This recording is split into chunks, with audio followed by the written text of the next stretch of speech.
रायगड आणि नाशिकच्या पालकमंत्री पदाचा तिढा अजूनही कायम आहे। मुख्यमंत्री देवेंद्र फडणवीस दावोस दौऱ्यावरूनही परतले आणि त्यानंतरच्या दिल्ली दौऱ्यावरूनही परतलेत। मात्र पालकमंत्री पदाचा निर्णय काही अजून झालेला नाहीये। आज मुख्यमंत्री आणि दोन्ही उपमुख्यमंत्री पुण्यात विश्व मराठी साहित्य संमेलनाच्या कार्यक्रमात एकत्र आले होते। मात्र अजूनही या विषयावर तोडगा निघालेला नाही। काय घडले या प्रकरणात आज दिवसभरात, पाहूयात राजकीय शोलेचा हा स्पेशल रिपोर्ट।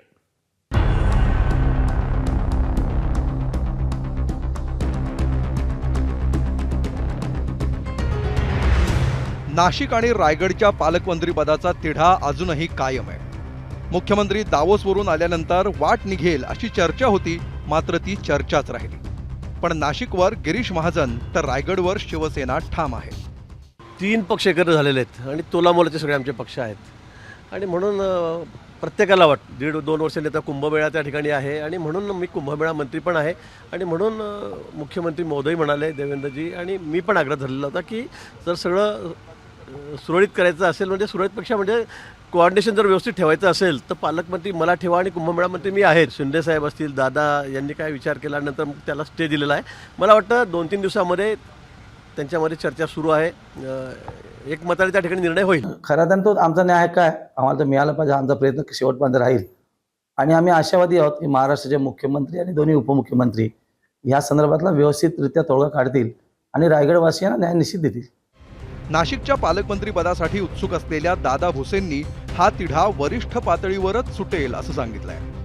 माननीय मुख्यमंत्री महोदय, माननीय उपमुख्यमंत्री महोदय वरिष्ठ पातळीवर चर्चा करतील, त्यांना जे योग्य वाटतंय त्याप्रमाणे ते निर्णय करतील। सगळे एकत्र आले पाहिजेत महाराष्ट्राच्या प्रगतीकरता। विरोधी पक्षांनी सुद्धा एकत्र आलं पाहिजे, चांगल्या सूचना केल्या पाहिजे। 2 दिवसांआधी रायगडमधील मंत्री आणि आमदार भरत गोगावले, महेंद्र थोरवे आणि महेंद्र दळवी हे अजित पवार यांच्या मंत्रालयातील 6व्या मजल्यावरील भेटीसाठी दाखल झाले होते। मात्र भेटच न झाल्यामुळे ते माघारी परतले। जे झालंय ते झालंय, आता जे काय होईल ते पण चांगलं होईल आणि आता 2 दिवसामध्ये त्याचा निर्णय होईल। तुम्ही कोणी काळजी करू नका। आता आमच्याकडनं फक्त आमच्या खात्याची मीटिंग आहे, त्याच्याबद्दल आम्हाला जरा चर्चा करू दे, मग त्या खात्यात काय मिळतंय ते तुला सांगतो। रायगडचं पालकमंत्री पद हे शिवसेनेला भरतशेठ गोगावले यांना मिळावं हीच आमची ठाम भूमिका आहे। कारण रायगड हे शिवसेनेचं आहे। हा इतिहास आपल्या सगळ्यांना माहिती आहे की छत्रपती शिवाजी महाराजांच्या पदस्पर्शाने पावन झालेली ही भूमी आणि या भूमीतील आम्ही तिन्ही शिवसेनेचे मावले म्हणून काम करत आहोत। आम्ही बाळासाहेबांचे विचार पुढे घेऊन चालले, बाळासाहेबांनी छत्रपतींचे विचार पुढे घेऊन शिवसेना उभारली आणि म्हणून ह्या रायगडला शिवसेनेचं पालकमंत्री रायगडचं भरतशेठ यांना मिळावं ह्या भूमिकेशी आम्ही ठाम आहोत। आता काय तसा वाद राहिलेला नाही आहे, वरिष्ठ नेते आमचे निर्णय घेतील। वाद मिटलाय का? नाही, वाद आता त्यांच्याकडनं देखील अशा पद्धतीचं वक्तव्य आलेलं आहे, तर मला असं वाटतं की बाबा आम्ही शिंदे साहेबांकडे जी कैफियत मांडली त्याप्रमाणे वाद मिटला असं निश्चित वाटतं। येणाऱ्या काळात काय निर्णय निश्चित भरतशेठच्या बाजूने होणार, भरतशेठच्या बाजूने होईल। नाशिक रायगडचा निर्णय का रखडलाय बघा।